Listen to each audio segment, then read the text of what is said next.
உங்கள் தொழிற்சாலை மற்றும் நிறுவனத்தின் மின்சார தேவையை வங்கி நிதி உதவியுடன் சொந்தமாக சோலார் பிளான்ட் அமைத்து முழுமையாக நீங்களே பூர்த்தி செய்து கொள்ளலாம். Velan infra project private limited, Chennai. 9842252166. Media உங்கள் கனவா? படிக்கும் அனைவருக்கும் internship, placement assistance. Pandey school of journalism short term கோர்ஸில் உடனே சேர 7338824242.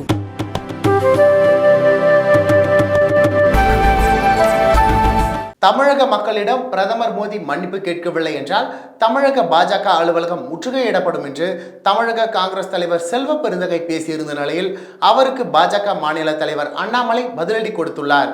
சென்னையில் இன்று செய்தியாளர்களிடம் பேசிய தமிழக காங்கிரஸ் தலைவர் செல்வ பெருந்தகை, ஒடிசா மாநிலத்தில் தேர்தல் பிரச்சாரத்தில் பேசிய பிரதமர் மோடி, புகழ்பெற்ற ஜெகநாதர் ஆலயத்தின் பொக்கிஷ அறையின் சாவிகள் தமிழ்நாட்டிற்கு சென்றுவிட்டது என்று குறிப்பிட்டுள்ளார். தமிழர்களை திருடர்கள் என்று மோடி பேசியிருப்பது கண்டனத்திற்குரியது.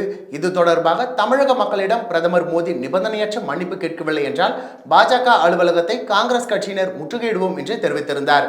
அதற்கு பதிலடி கொடுத்துள்ள தமிழக பாஜக தலைவர் அண்ணாமலை, பாஜக அலுவலகத்தை முற்றுகையிட இருக்கும் தேதியை முன்பே அறிவித்தால் வரும் 10 பேருக்கும் உணவு ஏற்பாடு செய்ய வசதியாக இருக்கும் என்று தமிழக காங்கிரஸ் கட்சியில் இருப்பதே 10 பேர் தான் என்று பொருள்படும்படி கேலி செய்துள்ளார்.